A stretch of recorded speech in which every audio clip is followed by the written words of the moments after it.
2006 foi o ano da corrupção. Uma vez estabelecido no poder, o PT começou a agir. Que o Brasil votou sem medo de ser feliz. Nos primeiros anos do governo Lula, os esquemas de corrupção foram colocados em prática. O escândalo dos bingos veio à tona em 2004. Em 2005, o escândalo dos Correios deu origem às investigações do Mensalão. No meio de tudo isso, ainda teve o caso conhecido como dólares na cueca. Em 2006, a máfia dos sanguessugas desviava dinheiro destinado à saúde.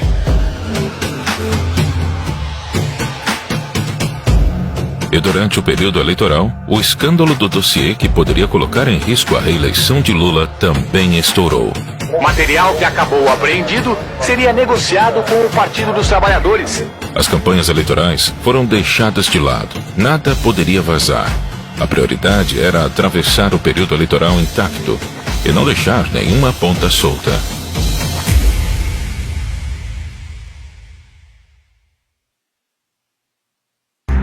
Com o PT no poder, a esperança do brasileiro era de mudança. E a mudança aconteceu, mas só para os seus aliados políticos. Antes de Lula ser eleito, aconteceu a crise dos bingos. Valdomiro Diniz, na época presidente da Loteria do Estado do Rio de Janeiro, foi pego extorquindo empresários para enriquecer o PT. Um dos extorquidos, o bicheiro Carlinhos Cachoeira, cravou Valdomiro pedindo propina e garantindo em troca o monopólio de loterias virtuais. A promessa não foi cumprida e Cachoeira divulgou o vídeo em 2004. A fita de vídeo a que se referia o subprocurador foi gravada por Cachoeira em 2002. A crise desestabilizou pela primeira vez o governo Lula. A confissão de Valdomiro Diniz de que, de fato, tinha pedido dinheiro a Carlos Cachoeira para campanhas eleitorais e propina para um amigo. Quando o caso estourou, Valdomiro Diniz era assessor da Casa Civil, governada por José Dirceu, líder do PT. Diniz foi exonerado do cargo no mesmo dia. Para atenuar a crise, Lula passou uma medida provisória que proibiu o funcionamento de casas de jogos de azar. A segunda crise aconteceu em 2005. O governo federal determinou a abertura de inquérito para apurar denúncia de corrupção nos Correios. Um diretor da empresa, flagrado cobrando propina de empresários, foi afastado. A gravação mostrava Maurício Marinho, diretor dos Correios, recebendo propina de empresários em troca de favorecimento em licitações. Com uma câmera escondida, os empresários gravaram todo o encontro mês passado na sede dos Correios. Na gravação, ele explicou o esquema de corrupção e afirmou que tinha autorização do então presidente do PTB, Roberto Jefferson, para realizar a fraude. Através da assessoria, Roberto Jefferson informou que o partido repudia a acusação de que o PTB tenha esquema de arrecadação no serviço público.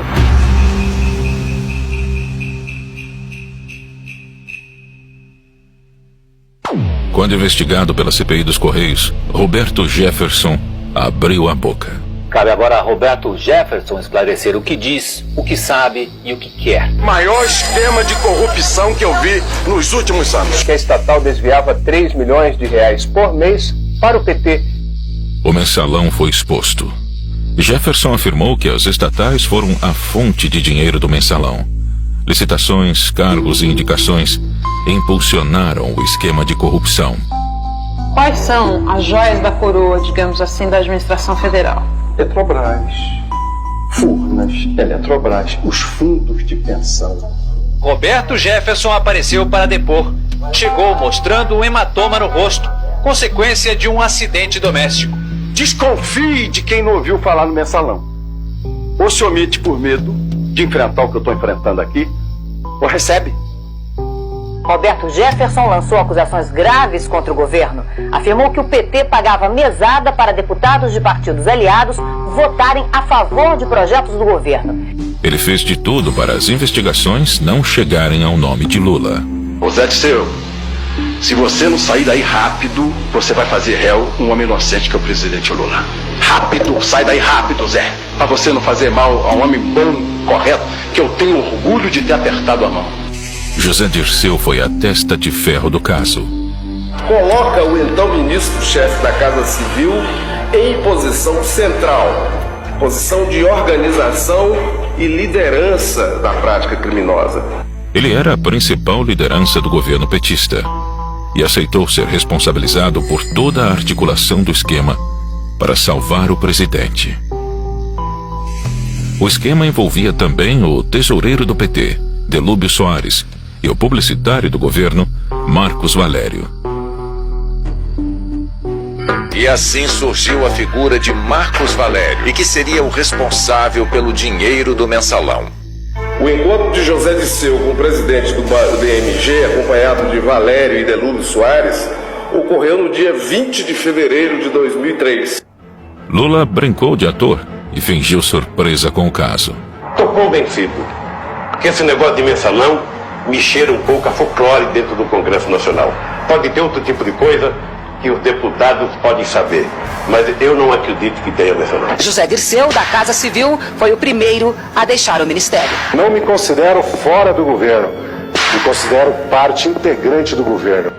José Dirceu saiu da Casa Civil e Lula colocou uma antiga revolucionária do Partido dos Trabalhadores no cargo, Dilma Rousseff. É um compromisso comigo mesmo, de agradecer a todos aqueles que rezaram por mim, que fizeram orações por mim.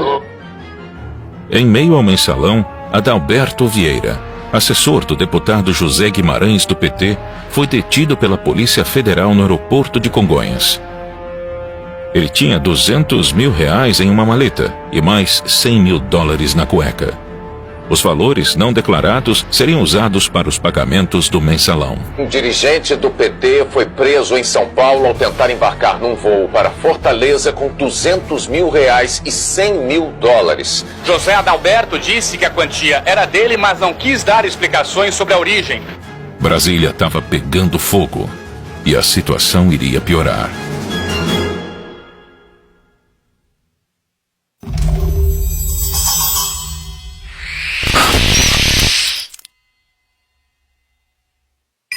Na Operação Sanguessuga foram cumpridos 46 mandados de prisão contra políticos e assessores. A acusação era desvio de verbas do orçamento da União por meio da compra superfaturada de ambulâncias por prefeituras. Em maio de 2006, a Polícia Federal iniciou a Operação Sanguessuga. Deputados federais de vários partidos foram denunciados por ganhar dinheiro com superfaturamento de ambulâncias.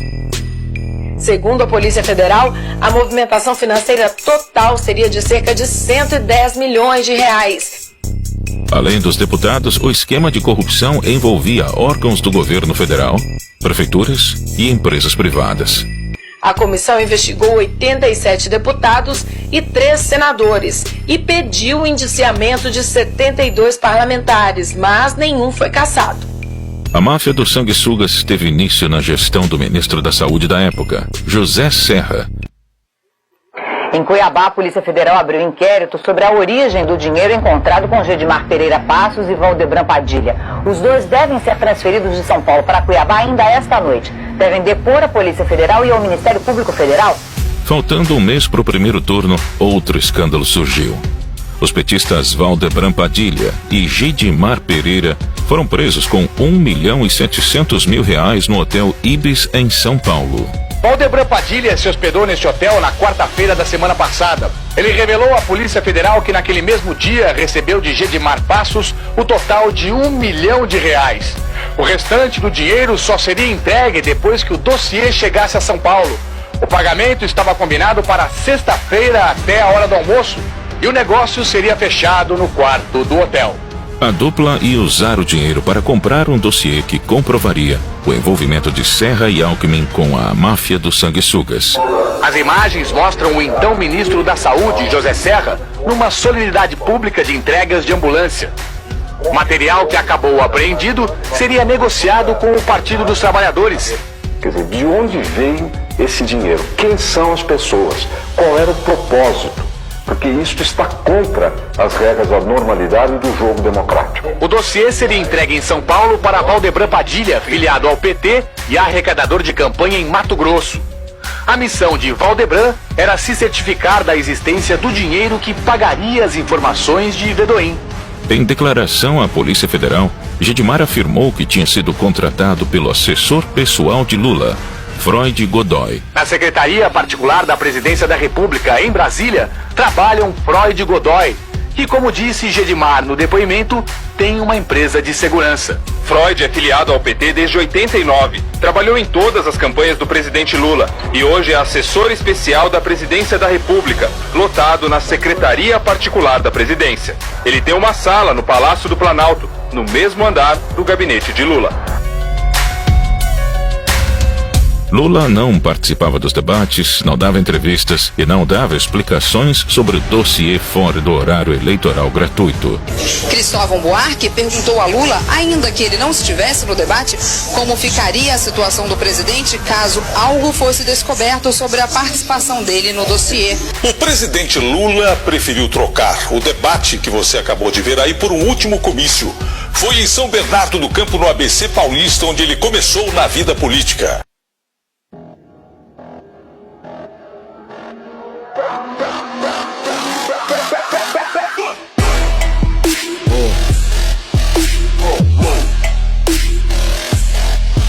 Estamos aumentando o IOF, que hoje é de 0,38%. E o conselho é evitar as manifestações, já que algumas terminaram em violência, e respeitar a orientação das autoridades locais. Estamos indo para 6%. Aí nós vamos ter que fazer cortes importantes no pacto.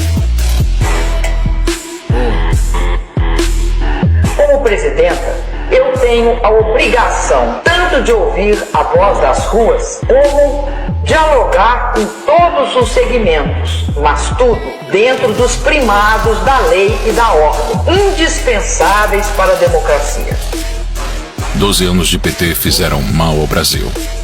As políticas de interferência governamental do governo Dilma minaram a economia. Aumento de gastos, intervenção em preços, rombo nas contas públicas, crédito liberado e escândalos de corrupção. O resultado não poderia ser outro. O Brasil entrou em recessão. Durante os 4 anos do governo de Dilma, a economia brasileira teve o pior resultado em 5 anos, a maior inflação e o menor crescimento desde então. 36% do PIB era devorado pelo Estado, e ao invés de diminuir gastos, o governo Dilma adquiriu mais empréstimos, mais subsídios e mais incentivos fiscais.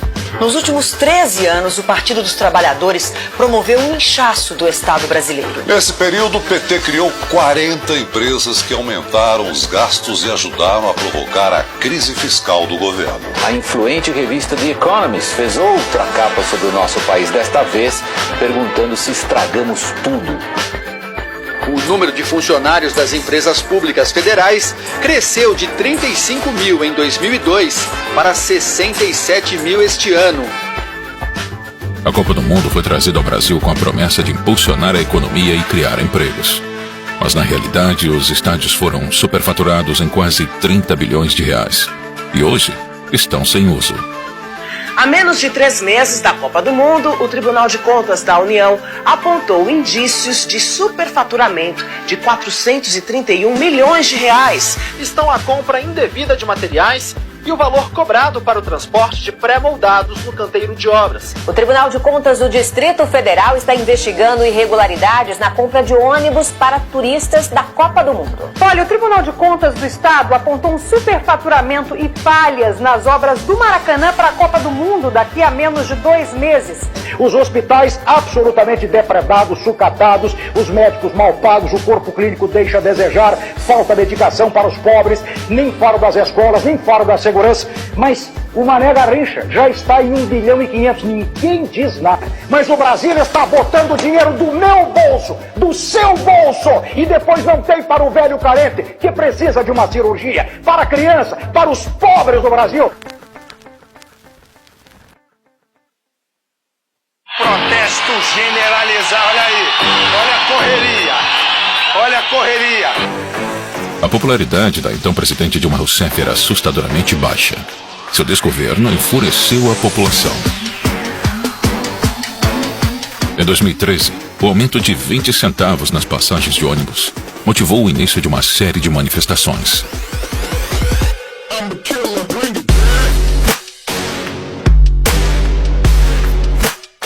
O que começou com a briga pelos 20 centavos se transformou em 1,5 milhão de brasileiros nas ruas.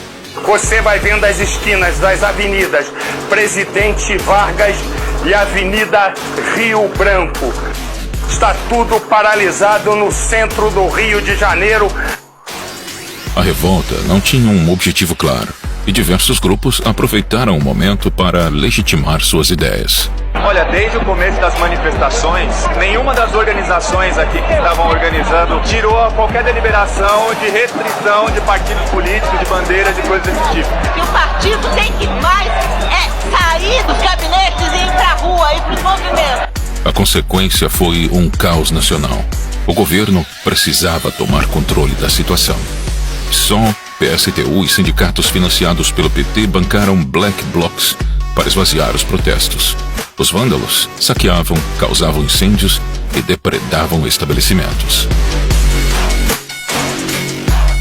A ajuda financeira dessas organizações sindicais foi relatada por investigados e testemunhas na Operação Firewall, da Delegacia de Repressão aos Crimes de Informática.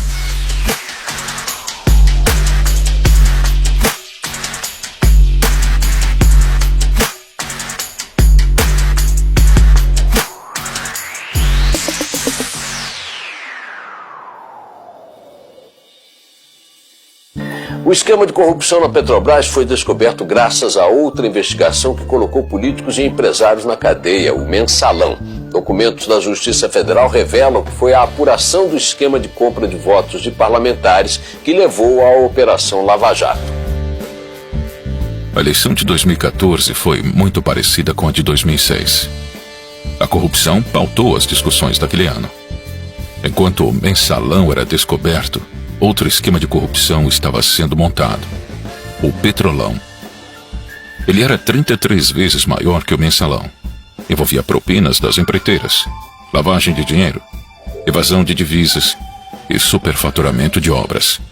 Tudo isso para abastecer os caixas do PT, PP e PMDB, funcionários das estatais e políticos. As diretorias eram nomeadas por partidos políticos e seus diretores aprovavam contratos com empreiteiras. Não demorou muito para que as grandes construtoras do país, que têm negócios com a Petrobras, acabassem no centro das investigações. Segundo o ex-diretor de abastecimento da Petrobras, o esquema funcionava da seguinte maneira: de um lado, as empresas se organizavam em clubes para aumentar os valores de seus serviços para obras. Do outro lado, Lula e Dilma, presidente e ministra-chefe da Casa Civil na época, indicavam os diretores da estatal e eles cobravam propinas das empreiteiras para fechar contratos com preço acima do mercado. Em média, cada contrato era superfaturado em 3%. Se o valor da obra fosse 1 bilhão, era pago 1 bilhão e 30 milhões para as empreiteiras. O esquema foi descoberto pela Operação Lava Jato antes do período eleitoral. Alberto Youssef, o doleiro envolvido com a evasão de divisas, afirmou que Lula e Dilma tinham conhecimento do roubo da Petrobras. O doleiro Alberto Youssef declarou à Polícia Federal que a presidente Dilma Rousseff e o ex-presidente Lula sabiam do esquema de desvios de recursos para partidos políticos na Petrobras. Eu acredito que eles tinham conhecimento, no meu entendimento, do que acontecia. E você entende que esse esquema serviu aos interesses do governo? Serviu aos interesses do partido, automaticamente dos partidos da base aliada. A destruição da economia brasileira não parava por aí. O PT também roubava o Brasil, ajudando seus amigos políticos do exterior. O BNDES, um banco público, financiou de 2003 a 2015 as maiores empreiteiras do país para trabalhar fora do Brasil. Obras na Venezuela, Cuba, Peru, Argentina e na República Dominicana foram financiadas pelo Banco Nacional de Desenvolvimento, o BNDES. Todos esses países tinham governos autoritários e participantes do Foro de São Paulo. Enquanto o Porto de Santos, responsável por mais de 50% do PIB nacional, precisava urgentemente de reparos e modernizações. O governo brasileiro preferiu ajudar a reforma do Porto de Cuba. 692 milhões de dólares foram emprestados ao país, sem necessidade de devolução. Outra forma de financiar Fidel Castro foi através do programa Mais Médicos. Nesse instante, a senhora Presidenta da República, Dilma Rousseff, sanciona a lei que institui o programa Mais Médicos. Cerca de 12 mil médicos cubanos foram trazidos para o Brasil. E 70% de tudo o que eles ganhavam era compulsoriamente descontado de seus salários e enviado à ilha cubana.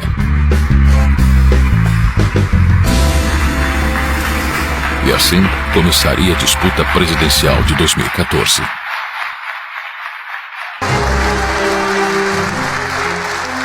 Dilma iniciou seu segundo mandato descumprindo as promessas que havia feito durante a campanha. Aumentou a conta de luz, os juros da casa própria, o preço dos combustíveis, a passagem do transporte público, os impostos e cortou verbas da educação e da saúde. A sequência de altas foi interrompida em abril do ano passado e retomada após as eleições.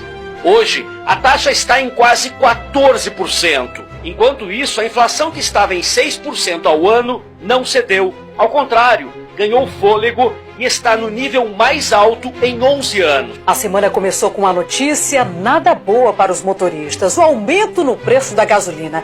Em menos de 60 dias foram 2 reajustes. Dilma Rousseff se reúne com o ex-presidente Lula antes do anúncio do corte de quase 70 bilhões de reais no orçamento de 2015.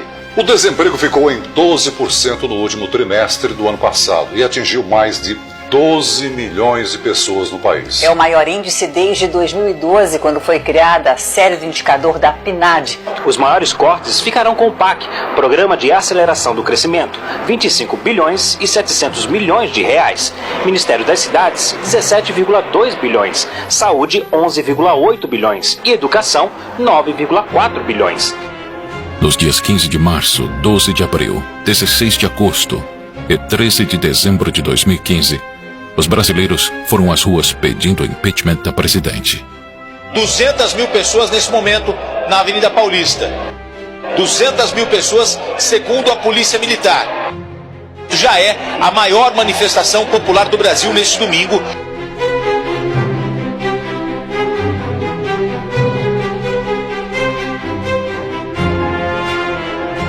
No mesmo ano, o TCU deu prazo para a presidente explicar uma série de irregularidades nas contas públicas de 2014, as chamadas pedaladas fiscais. O Tribunal de Contas da União rejeitou as contas do ano passado do governo da presidente Dilma Rousseff. A prática obrigou instituições financeiras como a Caixa Econômica Federal e o Banco do Brasil a usarem recursos próprios para honrar os compromissos, o que caracterizou uma espécie de empréstimo ao governo. Recomendando-se a sua rejeição pelo Congresso Nacional. Ficou comprovado que o governo Dilma realizou manobras contábeis fraudadas para maquiar o orçamento federal. No dia 31 de agosto de 2016, o processo de impeachment se encerrou com o afastamento de Dilma do cargo. Falta, portanto, um voto apenas para que o processo de impeachment prossiga para o Senado. Por isso eu digo ao Brasil, sim para o futuro! Já está, neste momento, às 11 horas e 7 minutos em Brasília, nesta noite de domingo, 17 de abril de 2016, a Câmara dos Deputados acaba de autorizar o prosseguimento do processo de impeachment da presidente Dilma Rousseff.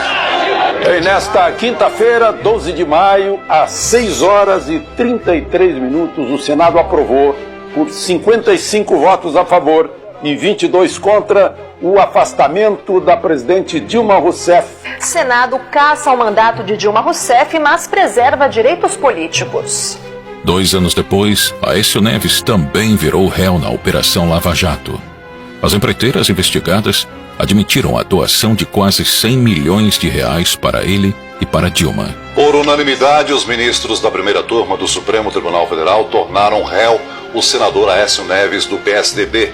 Ele agora será investigado numa ação penal por corrupção passiva e tentativa de atrapalhar as investigações da Lava Jato.